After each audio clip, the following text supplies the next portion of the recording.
Welcome to Paranormal Gateway Paratalk. I'm your host Scott Wise, and tonight's special guest is Bruce Rapuano, author of The Man Lost, a scientist-owned alien abduction encounter. Bruce Rapuano has a BA degree from the University of Pennsylvania, where he majored in neurobiology and minored in psychology, a Ph.D. in neuropharmacology from the University of Connecticut, and a J.D. from New York Law School. Dr. Rapuano has conducted independent biomedical research and cell biologists at internationally recognized medical institutions, including the Memorial Sloan-Kettering Cancer Center and the Hospital for Special Surgery, both located in New York City. He has authored and co-authored 30 scientific articles in peer-reviewed medical journals. He has published articles on topics such as the role of membrane phospholipids and nerve function, skeletal effects, cancer, metastases, metabolic diseases, and the coordinate cervical electrical biological properties of titanium alloy implant materials. Dr. Rapuano has always worked concurrently as a medical research scientist and associate radiation safety officer at the Hospital for Special Surgery. So without further ado, let's welcome Bruce to the show. Hey, Bruce. Thanks for having me, Scott, on the Oh, Paranormal Gateway Paratalk podcast. I'm happy to meet you and talk with you about my experiences and my book. yeah, it's one of my favorite subjects, UFOs. Yeah, I started getting the UFOs a little while back, but lately. I got to read the book too, so I do suggest it. Great. Yeah, it was great. So, yeah, it was sort of talking about your experience in when you're 6 years old. You had, That was certainly quite a remarkable experience. And I should point out that when you talk to most experiencers, most abductees, um, most of them report that they can recall first having this type of abduction, so-called abduction experience at the age of around 6 years old for some reason. And I remember just being in bed at night, trying to go to sleep. It was either late July or late June or late July.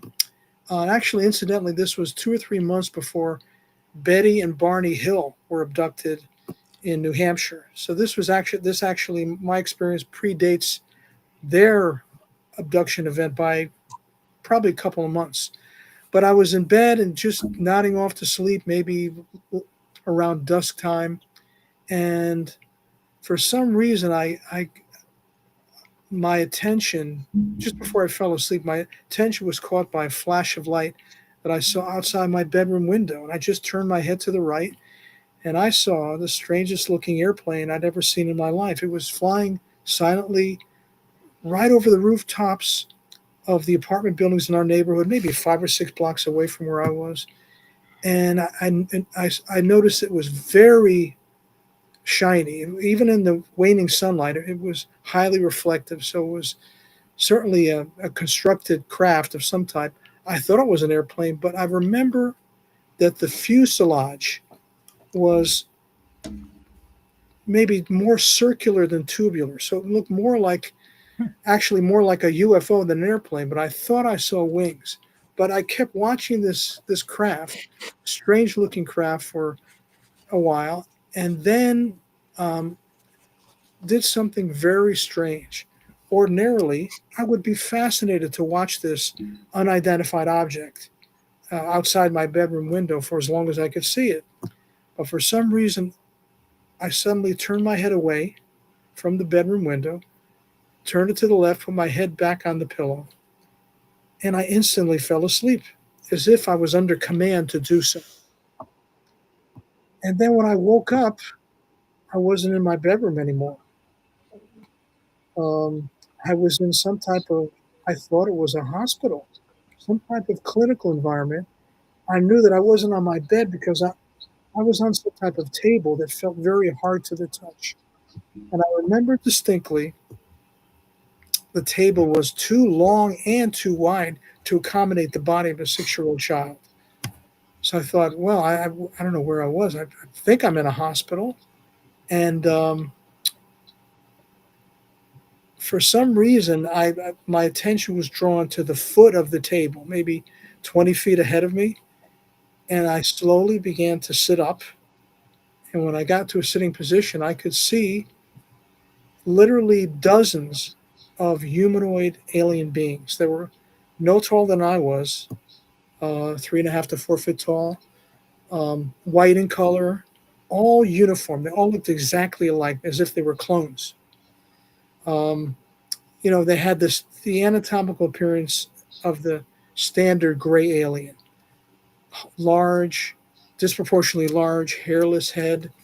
Um, but I could only see them from the side because half of them were, they were, it seemed like they were outside in a hallway just outside the room I was in.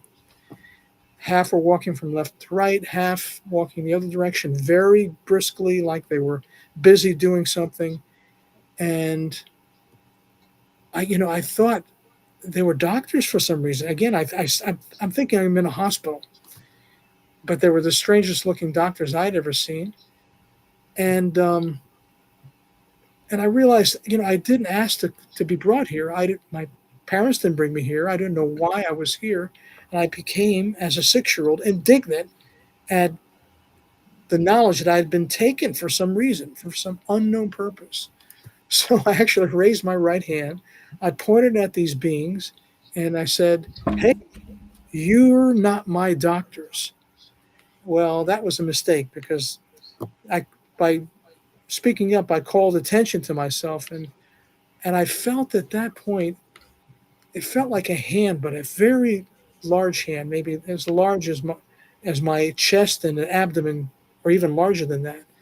At least that's what it felt like, because I then felt a gentle pressure pushing me back down on the table, and I slowly reclined back until I was lying back on the table, and then was rendered unconscious. And that's all I remember of that particular experience. So, And that was something I couldn't explain for a number of years, what had happened to me. so when you were there and you were actually you felt awake, do you see anybody else down there?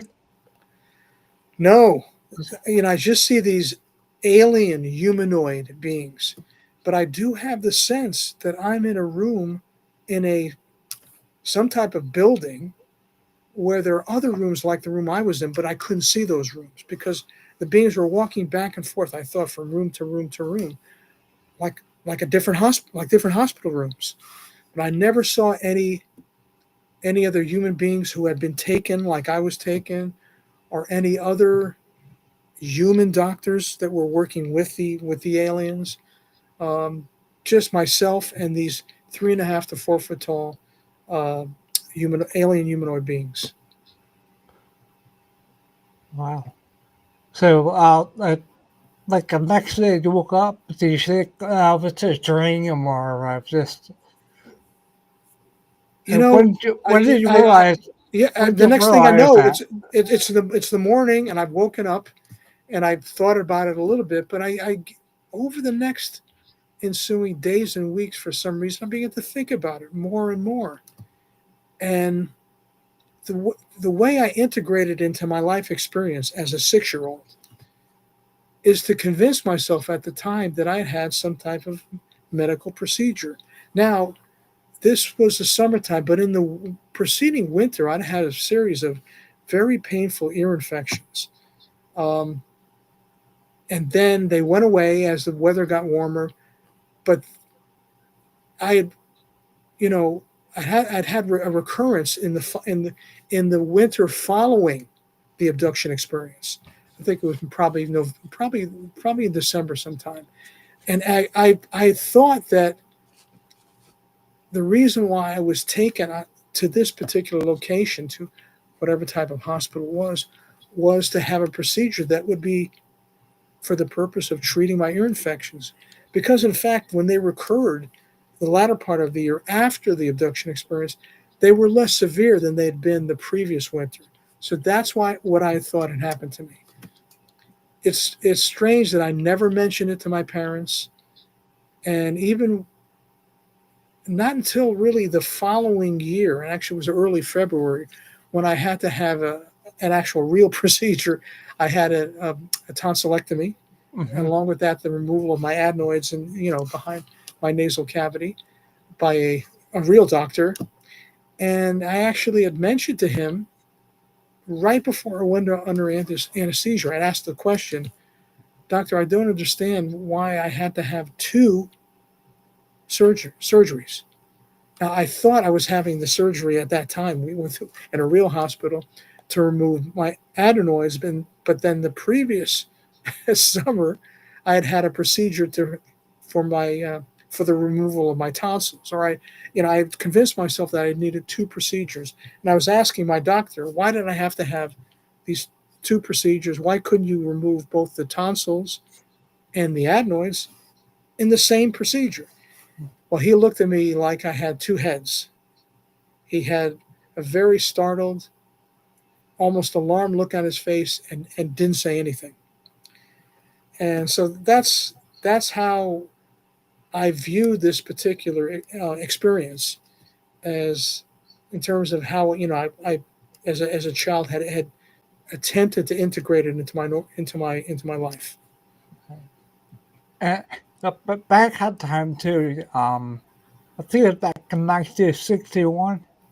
Yes, that was yes. That was okay. All right. That So your parents didn't know anything at all No, with. that's the strange thing. They didn't notice anything. Obviously, I had a different bedroom than they had, and they didn't know what had happened to me. I never mentioned it to them. Um, I never told anyone. The only person I had told before writing the book, Scott, was my wife. That's it. She's the only person I shared my experiences with. Um, but it's something where it's almost as if I was led to believe that what had happened to me was normal. I was perhaps deceived into thinking it was normal, and then I had no reason to tell any adults, including and especially my parents, what had happened to me. And I felt that I was under some type of control, maybe telepathic control, not to divulge to anyone what had happened to me, to keep it a secret. Did you have a brother? Yes, my brother was in the room at the time during this experience, but I don't remember him being involved. He certainly wasn't taken at that time. I've had discussions at length with him to ask him, has he ever had experiences like I've had that I described in the book, Dominion Lost? And he said, no, he never did.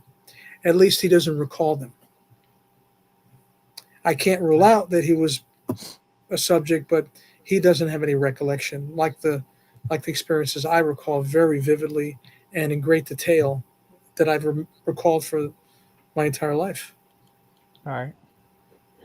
So what was it like when you went to school those years? And I guess through the years, every year, more things come out that you can do research with over the years. So how that? Yeah, it's interesting, Scott.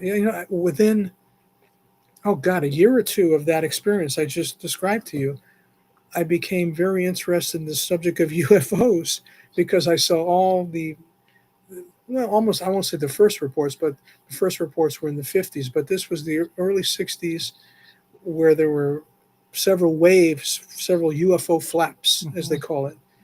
And I remember reading articles in the United Press International, Associated Press. The first time I learned about these national news outlets, reading about reports in the newspaper of these metallic-looking circular, they called them flying saucers at the time, and believing that, at least the impression I got from reading these articles as a 7 or 8 year old was that these were objects that were not manufactured by human beings.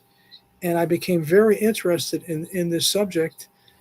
And then within a year or two of that, um, for some reason, I became fascinated with the U.S. space program, the NASA mission to land the Mhm. first American on the moon. And I read everything I could on that, and I would write to different uh, organizations that are affiliated with NASA to ask for pictures of the rocket launches and the astronauts taking the first walk in space and so forth. And then I kind of, as a result, had forgotten about the subject of UFOs until maybe a couple of years later in 1965, when I had a very interesting um, close encounter, UFO close encounter that was witnessed by 7 or 8 other people. Wow. And I thought, as we were playing a game of kickball in the front yard, and this again was in the summertime, that I thought I was just a light. I happened to be the first one in our group of 8 children, all around 10 years of age, first to see this light that was obscured by an oak tree on our front lawn, and it was brilliant. It was large. It was intensely brilliant. I really couldn't get a good view of it because again, it was obstructed by this oak tree. And so what I did was, I was the only one in the group to notice it. I walked directly toward the front door of our house, turned around, and in the middle of our front lawn, to get an unobstructed view of this object. And it was like nothing I'd ever seen, and like nothing I've ever seen since. I describe it as looking like the biblical Star of Bethlehem. It was a star, but it was gigantic. It wasn't a point source of light like that from a helicopter, airplane, star, or planet. It was literally 2.5 to 3 times, almost 3 times the size of the full moon, looking like a star, so brilliant it was almost too bright to look at, motionless, silent. Um, and at this point, and I'm staring at this object that I'd never seen anything like it before. The rest of the group joined me where I was from my vantage point, and we watched it for maybe 30 to 60 seconds. And then, as if by the flip of a light switch, the light was gone instantly. I can't even describe how fast this occurred. And in its place, though, was in the exact same place in the sky, was something that looked very different. I describe it as a fireball, a red fireball, maybe the subject, the size of a dime, if you held a dime maybe at arm's length.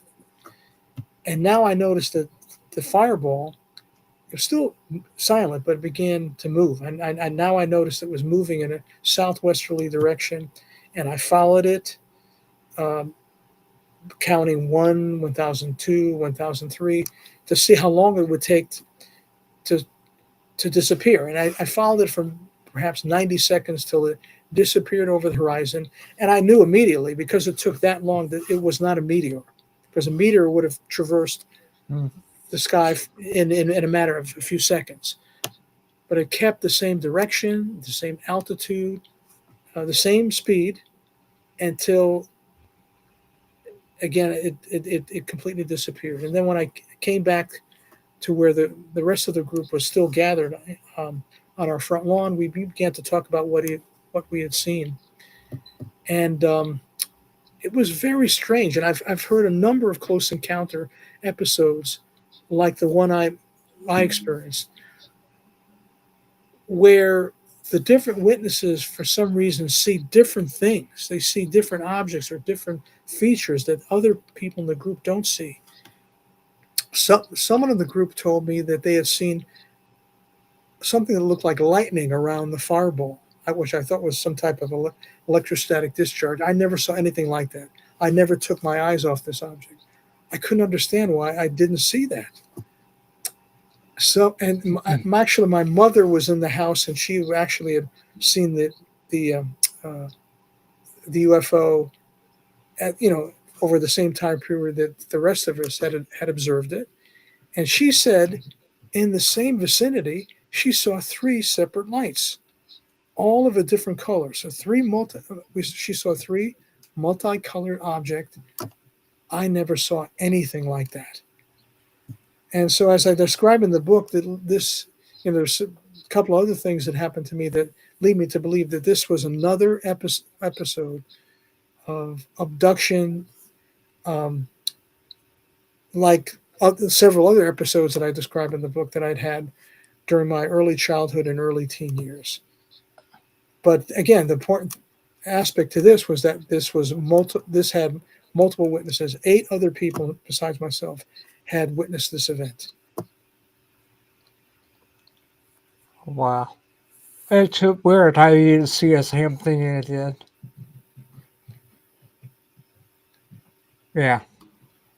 And the other thing I wanted to mention is that, I would say the great majority, maybe 80, 90% of these close encounters, witnesses report there's something strange about the environment. What I have noticed that, before the event, before I saw the object, usually at this time of night, in the summertime, we could hear grasshoppers and crickets, and the noises from these insects is so loud. It's something you can't miss. But I couldn't hear it when I was watching the UFO. And during the time I was watching the Star of Bethlehem object, I turned my head away from it because I thought I was being so absorbed in what I was witnessing that I'd forgotten about what was going on in the neighborhood and the environment around me. But I turned my head away from it and I listened. I still couldn't hear anything.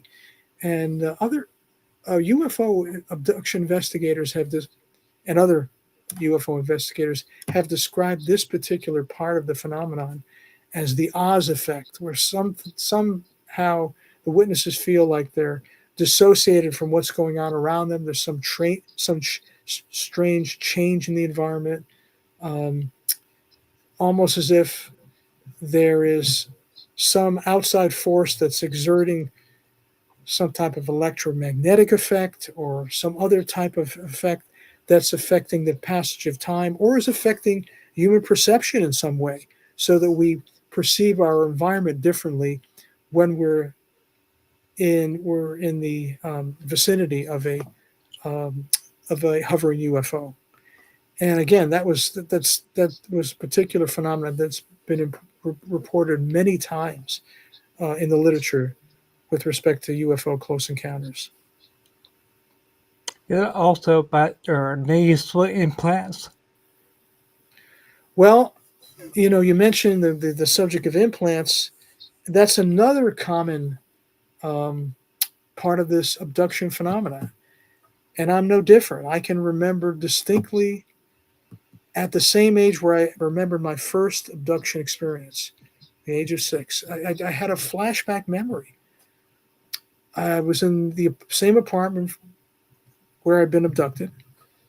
And I was just walking from my bedroom to, I think, probably to the kitchen. And I just had a flashback. I remembered a metallic object. It was like the size of a BB from a BB gun, maybe silver in color. But what I recalled distinctly was the structure of the object. It was spherical, yes, but it had studs of projections on the outside. And the other associated memory I had during this flashback was that I was made to understand, or told or warned, that this object could come out of my nose if I sneezed too forcefully, if I blew my nose too hard, to be very careful that it could come out. And associated with this memory was the another memory that it might have come out beforehand, and then I was warned, don't let it happen again, something like that. That's how I knew that, in other words, having this other memory, this associated memory, is what led me to believe I had a nasal implant. And if you look at the abduction literature, there are all kinds of studies of alien implants.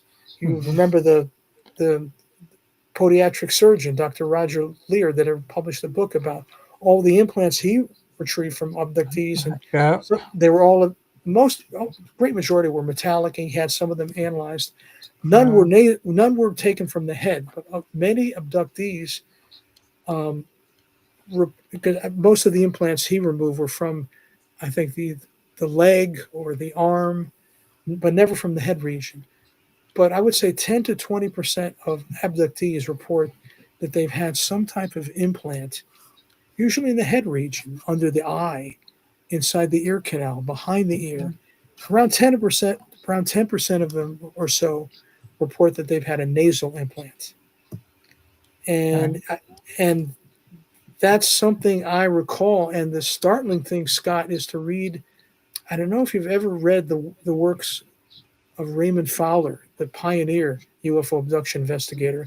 He wrote a book called The Andreasen Affair, about, uh, I guess I would call her the second most notable or most famous abductee after, Betty Hill and Barney Hill.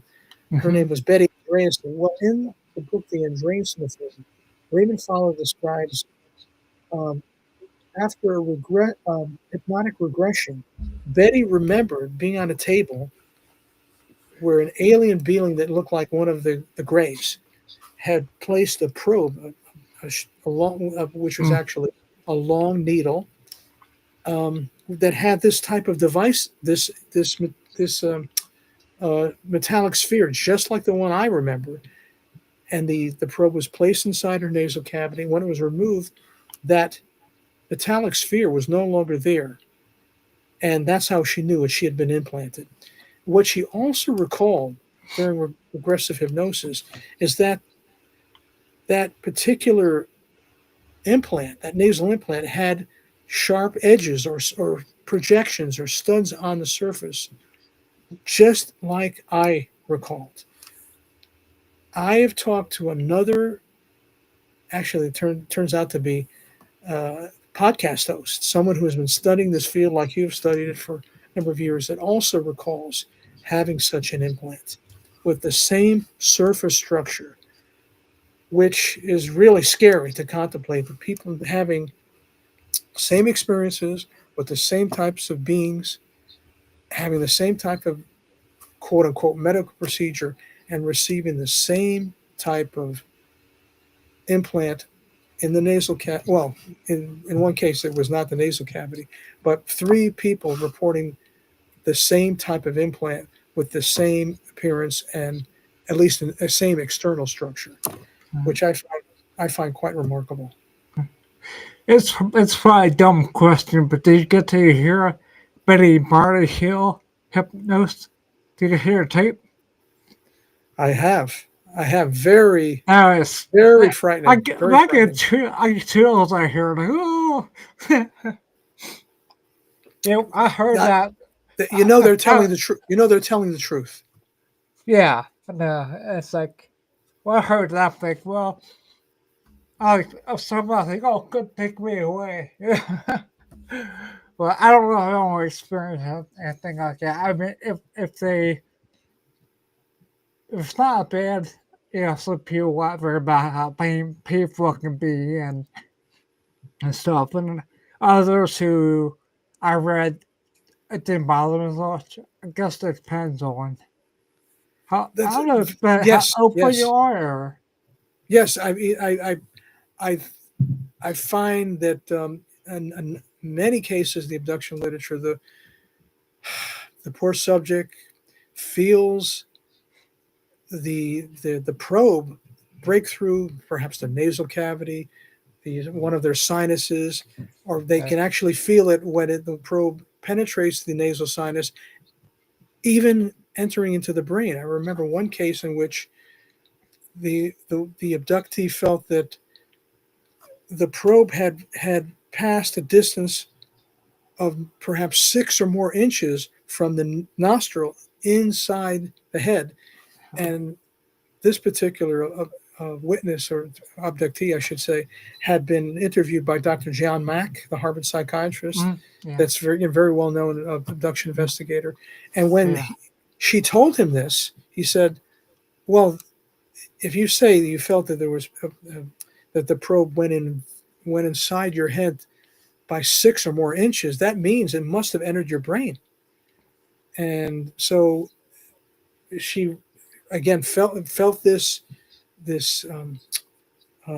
felt it breaking through the bone. And Betty Andreasen, Ah, whose experience I just described a couple of minutes ago, also felt that sensation. A number of abductees also can remember that the experience, seeing the being, seeing the gray, take the probe and putting it inside the nasal cavity, and feeling the physical sensation during the implantation. So you put all these facts together, and it's very persuasive that people are being abducted. Human beings have been abducted, mainly by the Greys, and subjected to some type of um, medical or experimental procedure for some unknown purpose. right. Well, the difference between you and them, they were under hypnosis regression, and you had to do that. Yes, I've Uh, yeah, I think many, and I would say not all of them, but perhaps 50 to 60% have recalled these implants from their one or more hypnotic regression hypnosis sessions that they've had with a hypnotherapist. Everything I report in Dominion Lost was something I recalled consciously. I've never had hypnotic regression, so I've remembered everything in great detail in almost all cases, because these experiences I had as a child made such a strong impression on me that I recalled um, many details about these experiences for the rest of my life. right? Do you think that experience helped with you, like, like you got all these degrees? You think it helped any way with your like intellectual in any way? That's a good question. I can't say for sure. I know that I feel it's likely, Scott, that I became interested in science, particularly in neuroscience, in the study of how the brain functions, because of these experiences. For some reason, it's almost as if I was led into, you know, scientific research in the area of brain research. I know that I remember 2 or 3 years after I saw the Star of Bethlehem UFO, I became very fascinated with the subject of extrasensory perception, telepathy, precognition, to be able to tell the future, psychokinesis, the ability to move objects, using one's mind. And I began to study this subject in depth at the age of 12 or 13, so much so that my middle school teacher actually allowed me to lecture to the class about the subject of ESP, because I was so fascinated with it. And I think that's why I became so interested in neurobiology and neuroscience, and that's why I went on to get a neurobiology degree in college, and then a Ph.D. in neuropharmacology, which is the study of the effect of drugs on the brain. You know, my wife said something interesting to me. She said, all of these experiences and your background, your educational background, were to prepare you to write this book. And I used a lot of my knowledge, a lot of my training in college and graduate school, and from my medical research career, to analyze this UFO alien abduction phenomenon that I experienced, and the experience that hundreds and thousands of people like me have had, from a scientific perspective. So maybe this is what I was supposed to do: pursue this particular profession so that at some point I could write this book during the time of disclosure, right? It's just remarkable that within a year of publishing this book now, we're having this UFO flap and all these congressional hearings, and we're all waiting that Yeah. we're gonna move to the next step of government disclosure. That's what we hope, but it seems like we're moving in that direction. So I don't know. I feel like I was what I've done is just part of of some grand plan. At least that's what it feels to me. Um, because I never talked about my experiences until I decided to, you know, maybe 2.5 years ago to write this book and publish a book about what had happened to me. So I think the last experience you had was with not the angel, but when you went over the Yes. well, do you think it was an angel or something? Can we talk Well, about? yeah, I'll tell you about the experience, and then we'll get into the interpretation of it. All Okay. right. Yeah. Um, this was pretty wild. This was probably when I was 12 or 13, and again in the summertime, in the middle of a sound sleep, I was woken up as if somebody had pulled up my torso, like I'm a like a marionette, and pulled up a puppet from the reclining position to the sitting position, and I was instantly awake out of a sound sleep. And I had the feeling not only was I was completely awake out of being completely asleep, but I had the feeling that I was going to have some type of contact with what we call today would be a non-human intelligence. I didn't realize at the time what I would be making contact with, the afterlife or some type of non-human being or alien being. I couldn't even verbalize it in terms of my own internal dialogue, but I knew I was going to make contact with something that was that transcended normal human experience. So I knew I had to get out of bed. I didn't even change out of my pajamas. Didn't even put on slippers. In the middle of the night, this was after midnight, I walked out of my bedroom, didn't wake up anyone in the house, walked downstairs, out the front door, and actually I seemed to know where I was supposed to go. I didn't walk down the street. I crossed the street into a neighbor's front yard and began walking until I reached their backyard. They had very large property, a very large backyard. Incidentally, their backyard was the largest clearing in the entire neighborhood. And when I got to it, for some reason I stopped. It's almost as if I knew where I was supposed to be. And then I didn't know what I was waiting for. But then all of a sudden I had a altered state of consciousness. I I, I no longer could see. I I felt I could move, but for some reason I had no reason to move. I couldn't hear anything. Um, and then I saw out of the corner of my eye a light. It was over an adjacent neighbor's house, and I thought it was a UFO at first when I began, because it was quite large. I didn't know how um, how high above the rooftop it was. I didn't know what the altitude was. I thought it was fairly low in the sky, but it was very large. It looked like it could have been as large as a house. But the strange thing was it was white. It was a bright white light, and it, as you said, as I kind of alluded to in the book, it looked like the outlet or silhouette of a human being, specifically a human female. Now, I don't know if you've read any Chris Bledsoe's book, The UFO of God.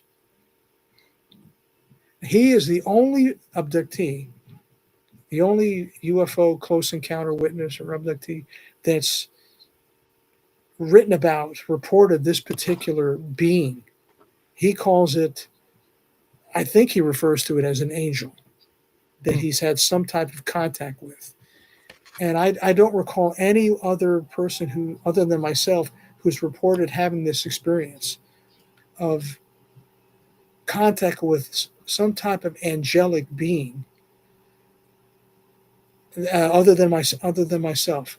And during this encounter, as I said, I reported some loss of or alteration in my state of consciousness, and I felt that there was some type of physical contact involved, suggesting to me that I had some type of genetic material removed, but very vague. At some point, I regained my senses. I'm completely awake, completely conscious. I can see, I can hear, and I matter of factly start to walk back toward my home, cross the street, walk into my front door, walk up the stairs into my bedroom, and matter of factly climb into bed and immediately fall asleep. Fall asleep, which very often happens after an abduction. People, for some reason, don't challenge what happened to them, don't question what happened to them, but are able to, return to their bedroom and almost instantly fall asleep. This is part of a pattern that I've noticed in the abduction literature, um, over dozens or hundreds, perhaps even thousands of abduction events, and that's what happened to me, uh, just about for just about every experience I've had. Wow. You think we have enough time to talk about the gray aliens, about how are engineered? I think I'll talk about the. You, you know, we all often wonder, even though the gray aliens are not human, they do look a lot like us, right? They have bilateral symmetry. They walk upright. They have two arms, two legs.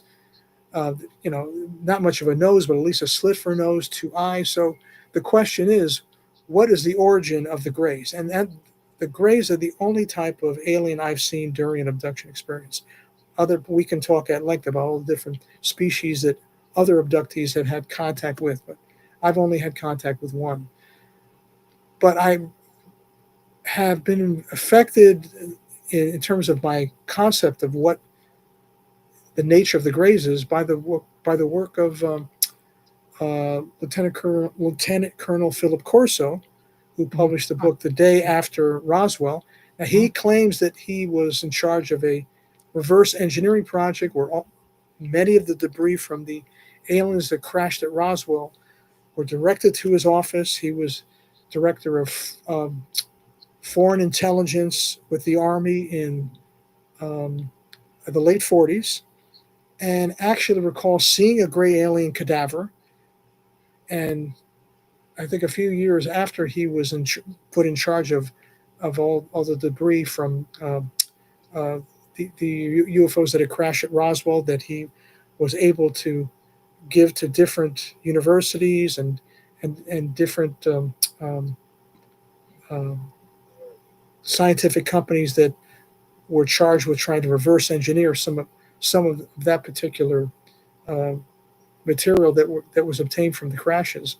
He also was able to read, in addition to being able to see the UFO crash material, was able to see um, autopsy reports that were done by pathologists, doctors that were given the job of doing autopsies on the Roswell gray aliens.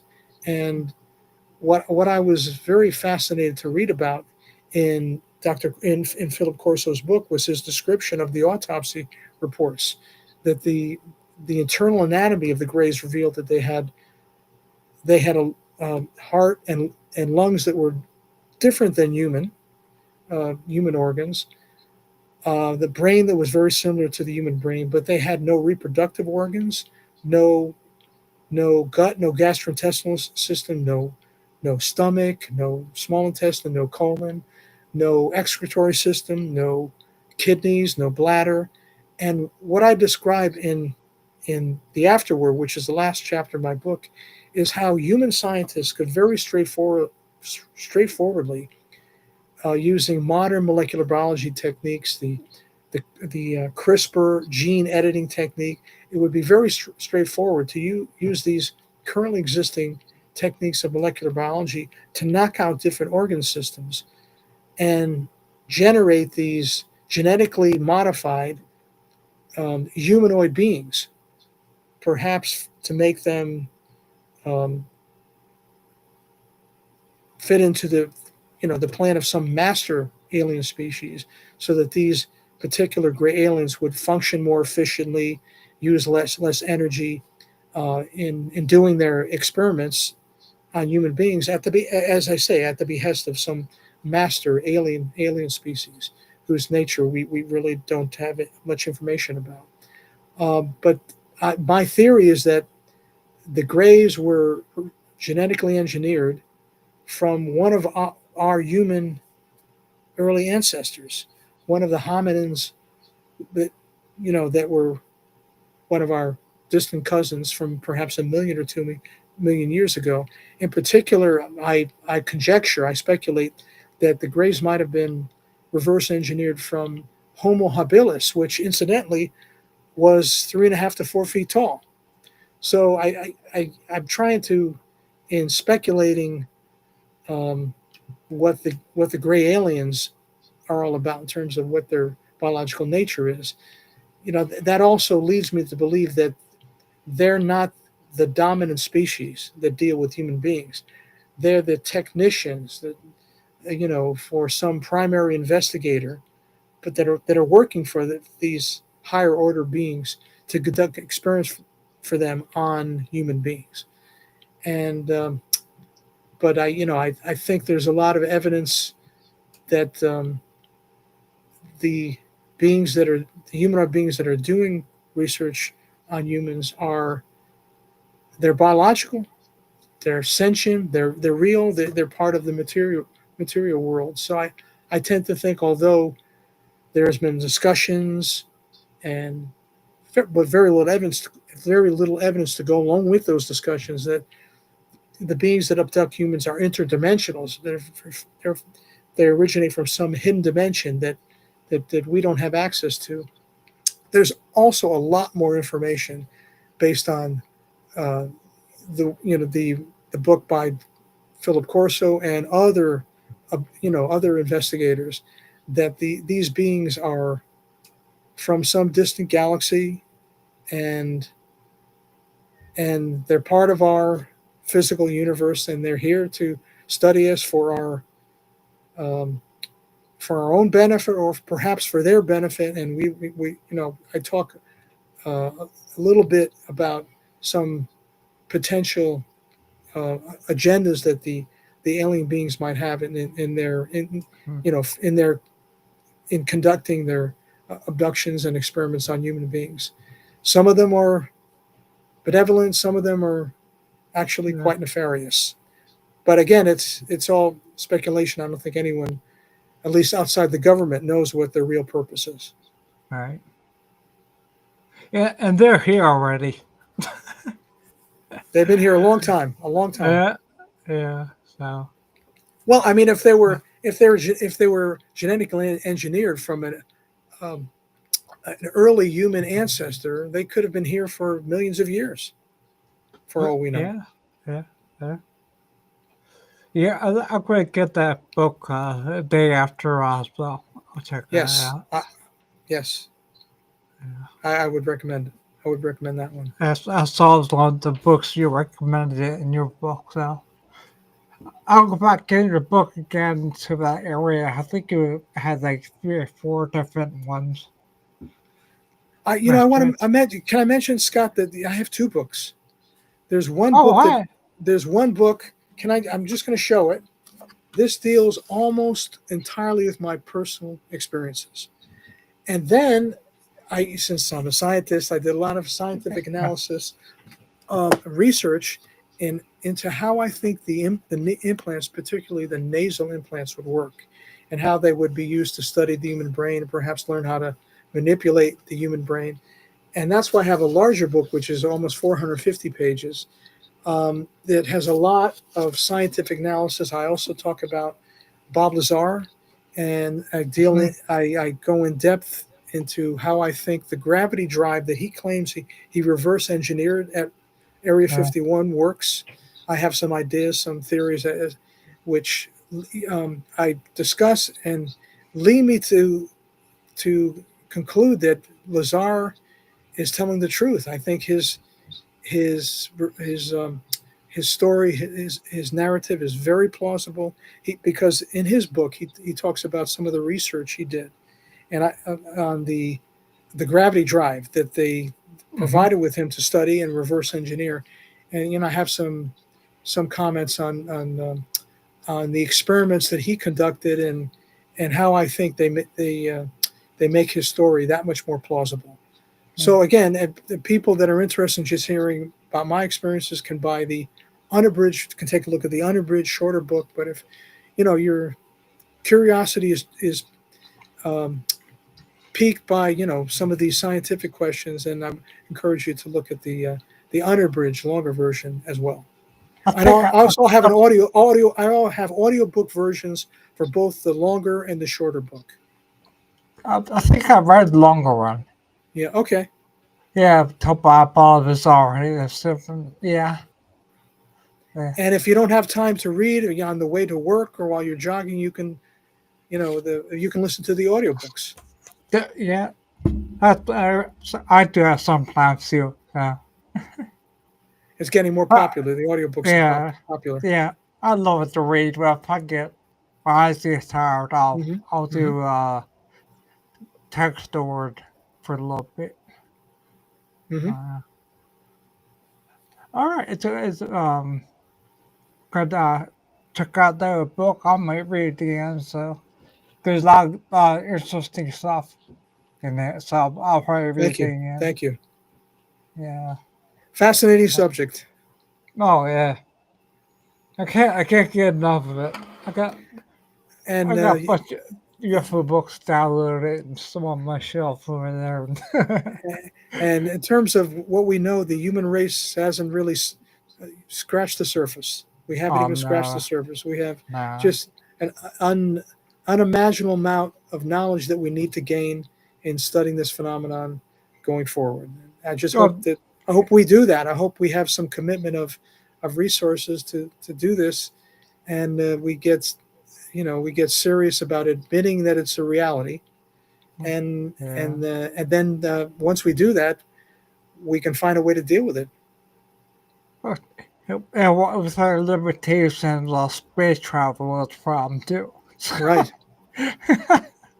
How did they get here from one uh, edge of the universe to uh, another? zip. Yeah, what we'll eventually get there, probably not in our lifetime, but Well, yeah, maybe I have a little bit more optimism that we might we might we'll they've supposedly they've been they've had the debris from the crashes at Roswell for 70 years, and since then the U.S. government and military have been frantically trying to learn as much as they can about how to do the reverse engineering. Perhaps they made some progress over the past yeah. many decades, but as you point out, it's a technology that is very, very advanced, and so may take Uh, longer for us to get to that point yeah. than we think. Well, then when they finally released the Blue Book thing, they had the black hole there. Or Yes, yeah, it's yes. I noticed that. I noticed that in some of yeah, those books. yeah, no, it's just So much redacted. yeah. So oh well, we'll get there. Anyway, I wanted to thank you for having me as a guest. It was great talking to you, Oh, you and bet. I really appreciate your interest in my book and my experiences. And we're all in this together, and we need to talk to each other, and hopefully start our own um, disclosure on a personal level. I think the more of us talk and get together, I think we're going to get to a point where we're going to put enough pressure on the people in charge so that we're going to require them to tell us a little bit more of what they know. Well, Bruce, it's my absolute pleasure having you on tonight. And we'll get back on because it's so much to already talk about. Right. Great Yeah. talking to you, Scott. Again, I appreciate the Good. opportunity, and I'm going to be wishing you much luck with the Paranormal Gateway Paratalk going forward. Thank you very much. Keep up the good work. Yeah. Thank you. Have a good night, Scott. You too. Okay. Bye.